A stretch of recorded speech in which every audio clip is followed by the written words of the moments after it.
Again, thank you so much for the opportunity to visit with you folks today. And really what I'm going to do is that I just want to kind of lay the foundation of kind of getting started with the whole marketing game. There's so many different ways that you can take marketing that it's very individual in scope, but yet it's not something you can just pull off the shelf. So the title might look kind of odd or interesting, but it kind of sums up what this is really all about. You know, sure, I'll take some of that marketing, please. It's not like you can go into a store, walk down the aisle, grab 7-Up, grab Pampers, and some marketing. I mean, they're all different things, and you have to kind of embrace the process of marketing in order to make it work best for you. As for myself, you're probably wondering, well, why are you here talking to us? Well, that's a good question and a fair question. I've been with Cygnus Business Media for about 3.5 years now. Started out in the editorial ranks, but prior to that, about 25 years ago, I started in radio. I was a news director at several radio stations in Madison, Wisconsin, and in the Fort Atkinson, Wisconsin area. So, you know, later on, Paula will be talking about social media, and radio is kind of one of the original social media. So there's not a nice synergy there going on between some traditional media and the next wave of new and interesting media. So from there, I went to an advertising and PR agency for about 20 years. And in that time, I worked with clients as BASF, Monsanto, Cargill Company, Pharmacia Upjohn, Case IH in New Holland, and McDonald's and Philip Morris, to name a few. So in that time, I have been exposed to a lot of different marketing and branding strategies, some very good, some not so good. So what we're going to talk about today is just some of the building blocks and the fundamentals that everybody should engage in and adopt and embrace in order to make marketing a little more effective. The other big takeaway from today is getting started. Really, it all begins with you. And what you really want to do is to kind of come over with some of these 4 main takeaways. You know, are you ready? It takes a conscious decision to be ready to take a look at your marketing program and effectively begin a marketing strategy. It's not something that just sort of evolves. You have to start it, and then the evolution can begin. There are some basics and fundamental truths in marketing as far as how you build a good marketing program and how you build a marketing campaign. We'll be covering those as well. Who can help me? Now, for a lot of folks, depending on what area or what market segment you're in, there's resources available, internal, external resources. We'll talk a little bit about those. And then putting it all together, kind of creating what is the right marketing mix for my company or for my brand. So the first thing we should touch on is, you know, are you ready to get started? And the first thing you always want to look at is, where am I right now? Your goal today is to kind of understand where your marketing assets are and kind of start with, am I in good shape? Is my business plan in good shape? What am I putting out into the marketplace right now? What is my brand identity?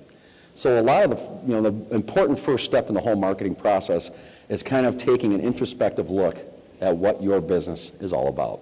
What are you projecting out into a marketplace?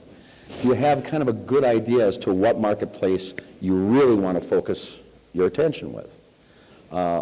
Sometimes you can kind of answer a lot of questions up front by doing that kind of assay right off the bat. It not only helps you better understand what assets you bring, but also kind of helps you better understand where some of the gaps or where some of the weaknesses may lie as well. You know, a lot of what we talked about back in my agency days, and it really holds true today, a lot of companies now are looking at guiding principles in a more meaningful light. Now, the guiding principles for a lot of different companies are kind of the roadmap that helps the whole marketing process get kick-started. What is important to your brand or your company? How do you want to go to market, and what kind of image do you want to project? These are kind of the things that you look at your business model and you say, okay, this is how I want my business to be represented out in the marketplace. An example of a guiding principle would be, I want to maintain, if you're an FBO, I want to maintain an independent operating system. I don't want to sell into a franchise situation. I want to be able to do business where I want, with whom I want. That's a guiding principle. If that's important to your business, then that has to be one of your guiding principles. You know, for a larger company, it might be, I want to be able to affect change in a certain environment or a certain business market sector. That might be a guiding principle which helps you launch your brand in a direction that can help be meaningful, help those meaningful guiding principles come to light. And again, along the way, everybody comes down at some time or another, somebody's given the assignment to create a mission statement. Now, these things can be a simple process, and I've witnessed simple processes surrounding a mission statement where you get a bunch of people in a room and within 5 minutes your mission statement's done. Or in the case of some large Fortune 500 companies that I've worked with, it can be a painful, arduous journey that takes you through marketing, upper management, back down to middle management, over to product development, to research, and through several agencies, and costing hundreds of thousands of dollars, and then you're right back at the coffee table in the cafeteria wondering, you know, where is my mission statement? So again, the mission statement has to reflect your guiding principles, and that's probably the best piece of advice as far as a mission statement goes. You know, if you were to say, you know, Bennett, I'm going to pick on you. That's all right. Bennett, what is Nike's mission statement? Just do it. Okay, wrong. All right. That's our slogan. That's a tagline. All right, but that's important because the tagline embodies what the mission statement truly is. The mission statement being, at Nike, whatever activity or whatever you want to pursue to make yourself better, we have the equipment that can make you better. So go ahead and just do it. So after looking at the whole mission statement, they said, well, God, the last 3 words work pretty well. Let's just make that our tagline. So it kind of embodies everything you've kind of grown to know and understand about Nike. Is a reflection, a miniature version of their mission statement is their tagline. And when you see the advertising and when you see what they do out in public at functions or events, or how they sponsor different segments of outdoor activity or healthy lifestyle activities, it all kind of makes sense. So that's an example of somebody who has kind of created a meaningful mission statement, and based on a core guiding principle that we are going to be a premium provider of tools that allow people to enjoy a healthier lifestyle, whether it be involved in sports, outdoor activities, walking, whatever. Get people moving. That's a guiding principle at Nike, and it kind of helps set the case for further elements of marketing. So there's a connectivity from your guiding principles to your mission statement, and then into the full marketing, you know, your taglines and your advertising. The other part to the initial getting started is, as long as we're being introspective here, you kind of have to go into an area where you're looking at yourself and saying, okay, what does success look like to me? What do I want to get out of my marketing program? Where do I need to win? And a lot of that, too, you can answer that simply by looking at, you know, your customer base, or looking at where your best opportunities lie and how you want to get different things going for your marketing program. But again, it starts with a self-reflection. You know, you want to be able to find out where success best lies for your company or for your brand or for, you know, whatever project you want to, whatever endeavor you want to take. Once you kind of have your mind's eye view on what success looks like, then you have to kind of run counter. The next phase is, what's going to affect my ability to succeed? What's standing in my way? And more often than not, oftentimes it's easier for people to come up with the barriers to success than to really come out with ways that, I want to be successful or how success is measured. I guess it's just human nature. Sometimes people maybe are a little more pessimistic. Marketing kind of forces you to look at yourself, and some people just aren't as comfortable of bragging about yourself or coming up with the good things, but there's a lot of bad things or things that can make your day go wrong. That's human nature. But give equal weight to the success factors, because if you have a good idea of what success looks like, then a lot of the other things in marketing will become much easier. And again, going back to your guiding principles and your mission statement, those are ways that can help your critical success elements come more into light and are easier to manage. Barriers to success can be a variety of things. They can be internal barriers. They can be market-driven. They can be commercial barriers. They can be competitive barriers. But in this whole process, the brutal honesty that you have when you take a good look at yourself is critical to the whole process. And you can't stress that enough, because so oftentimes when people are involved in marketing discussions, it's tough to be the one that has to stand up and raise your hand and say, what we're doing isn't working, and here's why it's not working. You have to be honest throughout the whole process. So, and sometimes that leads to some uncomfortable moments, especially when upper management's involved or things like that, and they've put a lot of money and a lot of time into a campaign or a marketing direction. If it's clearly not working, stand up and say something, because that's lost time and lost opportunity. You can't get that back. And I've seen it happen before in previous lives, in current lives, where, sometimes it's best to tear it down and start over. But once you've started looking at these questions and being honest with yourself, that's the best policy, no matter what. And again, an underutilized tool in the whole marketing scheme is your business plan. Now, for some companies or for some organizations, they have to write a business plan, in order to go to the bank and get their operating loans. The business plan has to be done anyway in order to let you better figure out how my month-to-month or week-to-week or quarter-to-quarter performance, how I can keep the doors open and the lights on and the meter running, hinges on your business plan. When you write the business plan for the year, it's always good to go back and say, okay, have we been hitting some of these success elements? Are we being true to the business plan? Are we growing the way we thought we would? Answering some of those questions based on writing your plan can help free up some thinking as far as when you create a new plan or when you have a new opportunity that needs some marketing help.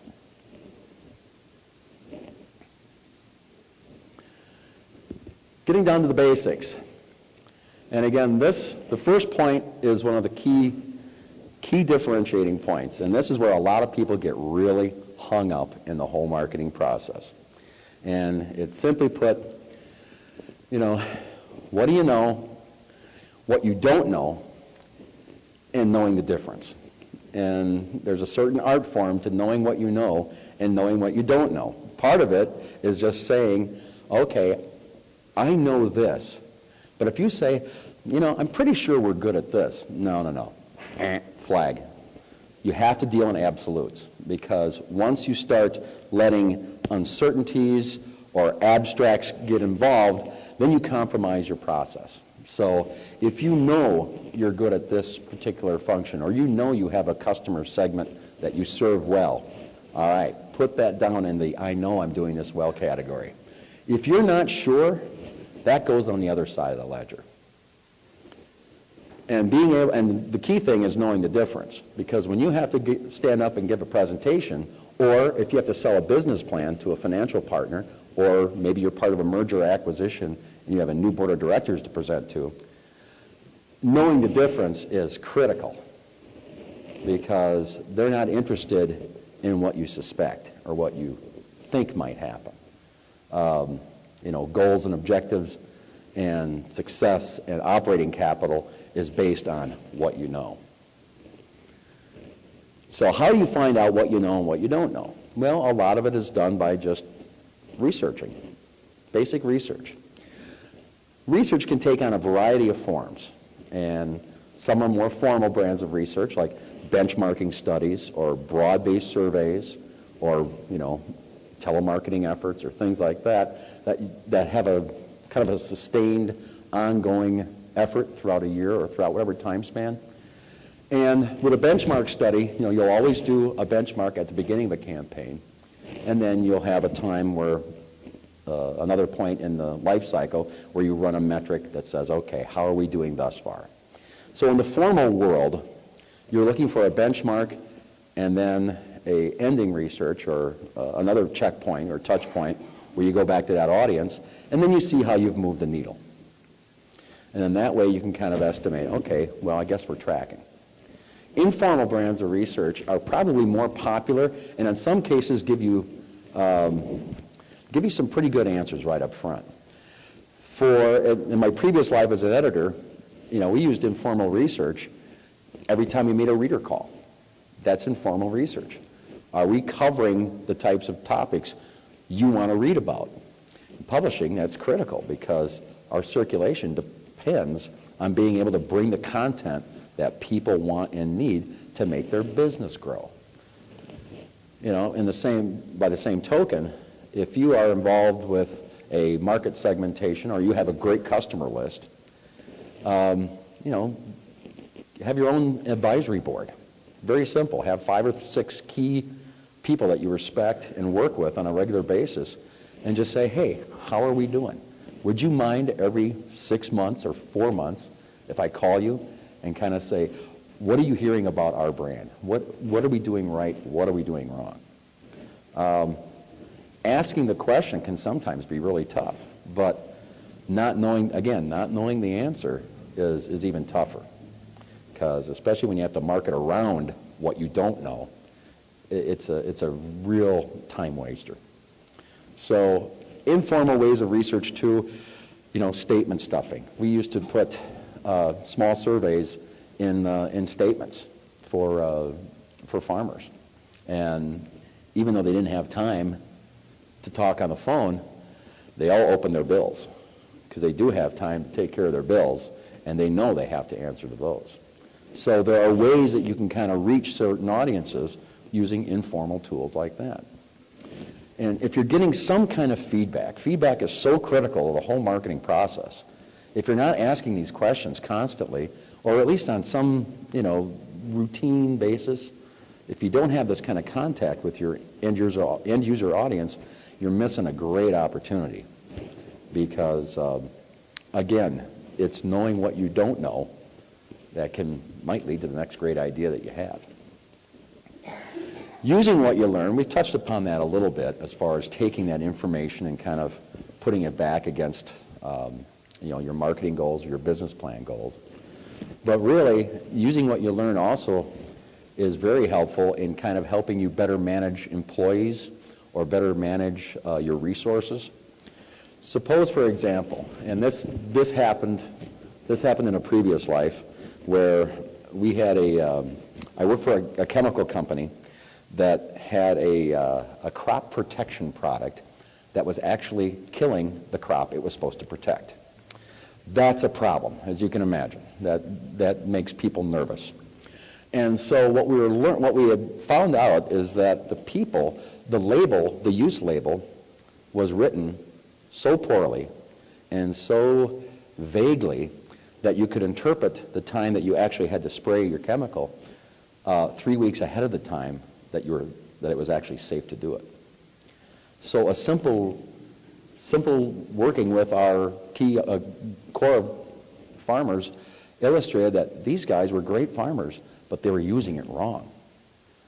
Once we rewrote the label and did a campaign to kind of educate people on, here's how you should safely use this product, the complaints shriveled from 65% of the acres treated down to 3 in 18 months.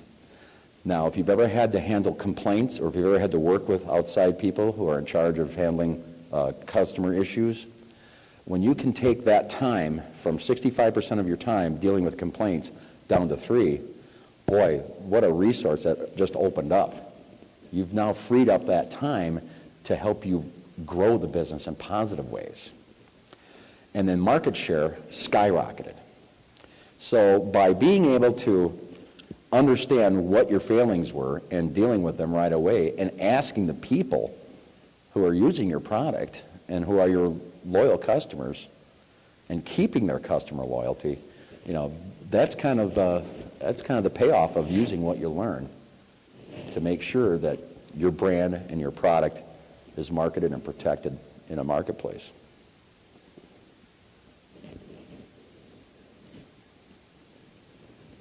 Market intelligence, a lot of what you go around the show floor today, you can do a lot of market intelligence. You can kind of go around and look at what different manufacturers, how they market their industry, how they market their products to the industry.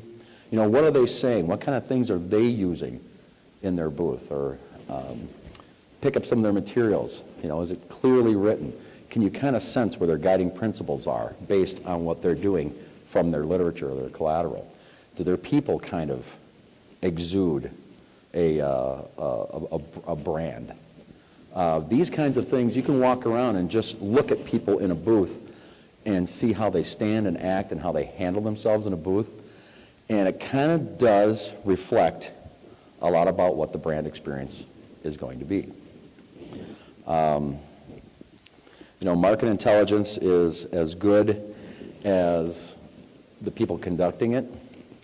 And so having a good understanding of how to collect market intelligence also makes a big difference for marketing as well. And other forms of market intelligence can also be, you know, going online. Now that there's so many different ways to obtain, you know, communications about not only your competitors, but also the marketplace that you operate in general. So make sure if you're going out and kind of doing your marketing, it's always a good idea to see how other people in the segment market themselves as well, because you might be sharing the same customers. In this case, like at this show, a lot of us are talking to the same people. Find out what other companies, the good companies, are doing, how they differentiate themselves when they talk to the customers. And you can kind of see that more often than not, they have a pretty good sense of self. You know, they're comfortable in their skin as far as their brand goes, and they know how to project it. And the more successful ones are like that. Leading with your best foot forward, you know, what do you do better than anybody else? How do you create your own brand experience or your own brand promise? You know, we talked a little bit about Nike. You know, their brand promise is performance. You know, no matter what you do, whatever activity you undertake, they have a performance promise that we will help you perform to the best of your ability. McDonald's, consistency. Clearly, you can go to McDonald's in Moscow, you can go to one in Vegas, and you can go to one in Duluth. A quarter pounder is going to taste like a quarter pounder, no matter what. Is it the best option, best choice? I don't know. I'm not here to tell anybody how to eat. But certainly when you go into a McDonald's anywhere, you have a pretty reasonable assurance that you're going to get that same brand experience no matter where you go. Walmart, the low price leader. You walk in, they show you the prices. That's one thing you never have to worry about at Walmart. You never have to ask, how much does this cost? Because it's always omnipresent. They are always pushing the fact that they're low prices, and they are free and willing to put their price out there in front of everybody. Starbucks. I mean, they're another perfect example. You know, they elevated coffee to a happy choice, a variety. It's more than just a slug of coffee, even though they do make a fine coffee. But now you can have it in a variety of different ways, and they will help share that experience with you. So you feel good about paying whatever for the Starbucks experience because you like it. I like the way they cater to my tastes. I now have choices. So some brands do it differently. Some brands do it better than others. But again, those examples kind of go back to the guiding principles that we talked about earlier in the mission statement. Walmart's going to be the low-cost provider. A lot of people don't like dealing with Walmart because they're the 900-pound gorilla and they dictate the price. But from the consumer and user standpoint, they're a hero to a lot of families. And again, that kind of leads into leading with your best foot. What do you do better than anybody else? Make sure that that is reflected in your brand experience to who you target your audience. Image building, defining your brand and reputation. A lot of folks sometimes confuse branding and reputation. The brand is what you kind of project out to the marketplace. It's what you want people to believe. The reputation is what they feed back to you. So the customer sets the reputation. The company sets the brand experience. Your job is to pay that off, and that's where you earn your reputation. Brands are outbound, and reputations are earned.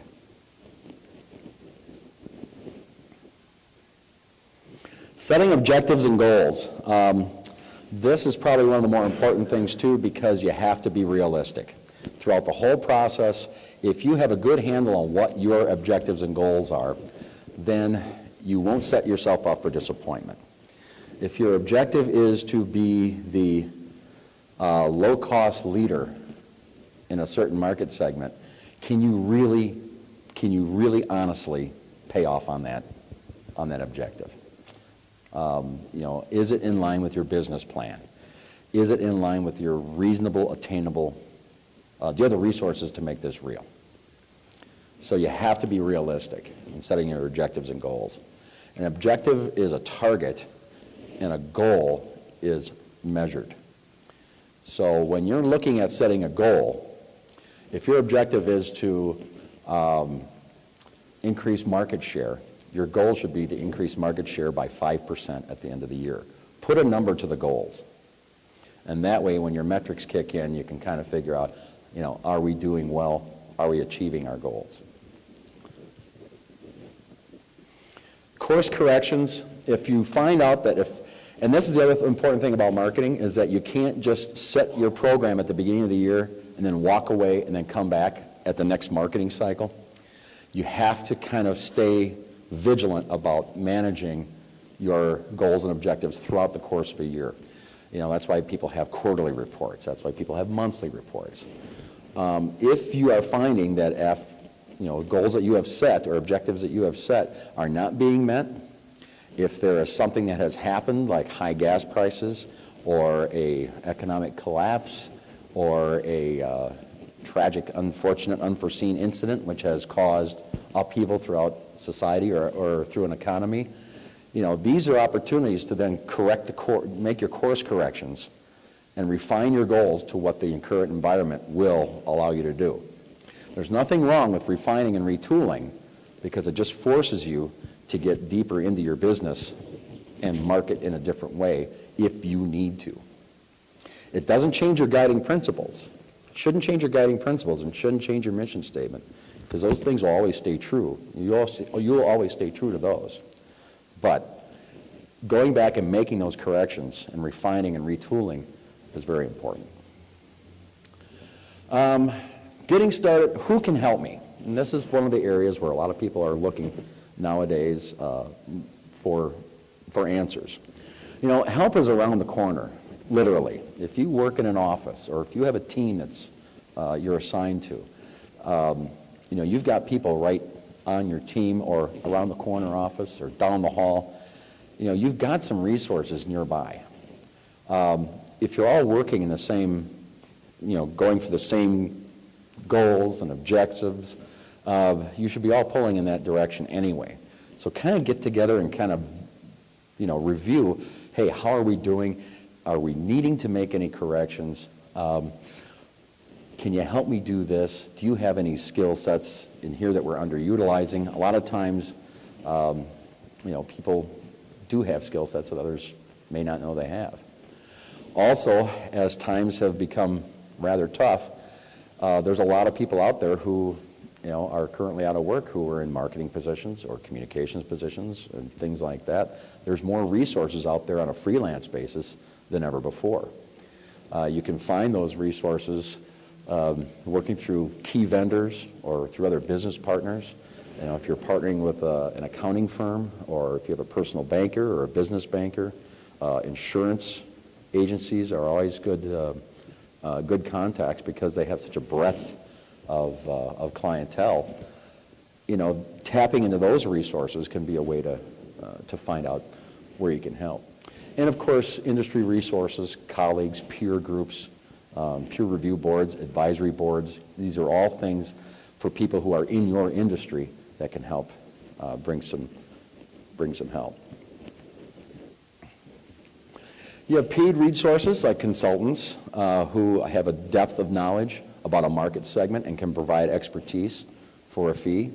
You also have free or low-cost resources. We utilize a lot of interns.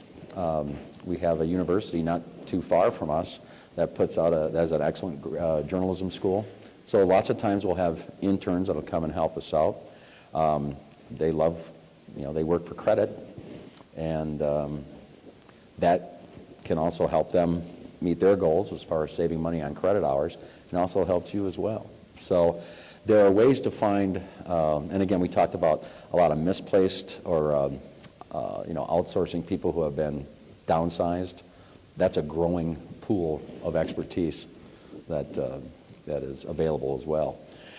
Throughout it all, though, and no matter how many sources or resources you bring in, or consultants or things like that, make sure it's to get the best results, make sure they are absolutely, totally on board and aware of your business plan, your guiding principles, take them back to the fundamentals, because if to get the best out of that resource, they should really know your business well and what your goals and objectives. Is that a fair assessment, Paula? I mean, you've probably seen that hundreds of times where you aren't privy to some of that information, and it's time that I could have been giving a lot better counsel had I had that information. So no matter who you're working with, from an outside source or an internal source, make sure they're on the same page with you from a business standpoint. Putting it all together, sharing your vision. Strength comes from within. So if you've got a core team pulled together of people that you trust, that you're assigned, your mutual success relies upon you achieving these goals, by all means, get them in, get them on board as you're writing your vision and as you're putting together your marketing goals. Don't leave key people in a vacuum, because it not only leads to having to backtrack and kind of re-educate the team, but sometimes there's resentment out there about they expect me to do all this, but really there's so much flawed thinking behind this marketing plan. They should have asked me to jump in up front. Well, okay, I'm asking you now, because it might be late in the game, and I'm sorry we overlooked that, but before we go to market, now's your chance to get in and get everybody's input. Seek and pluck out that low-hanging fruit. You hear low-hanging fruit all the time, and it's kind of almost a phrase that tends to get passed over. So whatever moniker you want to put on it is fine. But if you have a targeted client or a target customer you have in mind when you're kind of putting together your marketing vision, because sometimes when you're writing some of these principles and objectives and goals, everybody has a dream client in mind or a dream account in mind that would say, gosh, if I could get that piece of business in-house, that would really make my day or make my year or make my bonus or make my month, whatever. Everybody has one or two of those in mind. So when you're kind of going through the exercise of writing your mission statements and your goals and objectives, write them as you are going to present to that client. Does it make sense? Are these clearly illustrated? Can my client react positively, or can I anticipate what their questions or needs or doubts are going to be? Because knowing them as well as you do, in some cases, our dream client is somebody we talk to every day. Maybe we want to take them to the next level. In some cases, it might be somebody we barely know, but represents a market opportunity that we need to seize. So kind of look at those kinds of clients and make sure that when you go through the process, you have in mind what you would say to those folks. And again, casting your net, what is my prize catch? We talked a little bit about that. It's a difference of turning somebody from a customer to a client. A customer is somebody who uses your product, who may work with you once, twice annually, you have a relationship with, but truly a client is somebody who you have a long-term relationship with, you are constantly engaged in their business, they know your business as well as you know theirs, and so you kind of have a different kind of relationship than you would with a lot of other clientele. Turning that customer into a client is what it's all about, because the world is run by relationships. And a customer can come in and purchase your services one time and then be gone, but a client will stay with you. And again, when we started looking at putting it all together, delivering key messaging and using key messages are very important. Again, it comes back to your guiding principles as far as what kind of messaging I want to use to reach certain clientele or certain customers.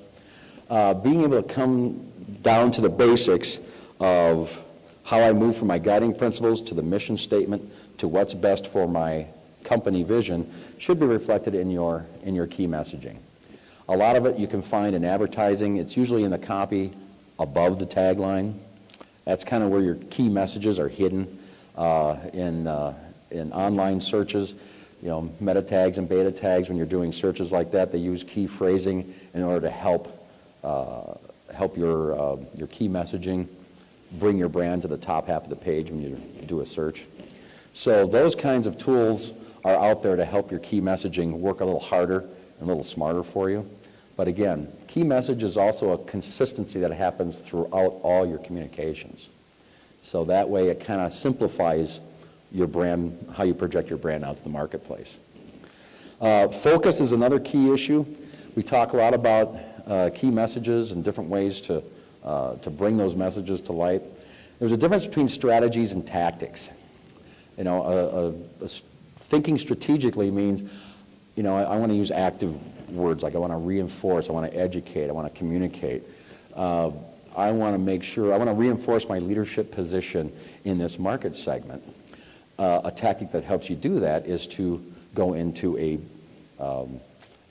print arrangement, or you want to use online resources or digital publishing in order to help do that. The execution of that strategy is the tactic. So when somebody says, what's your strategy for reaching these people?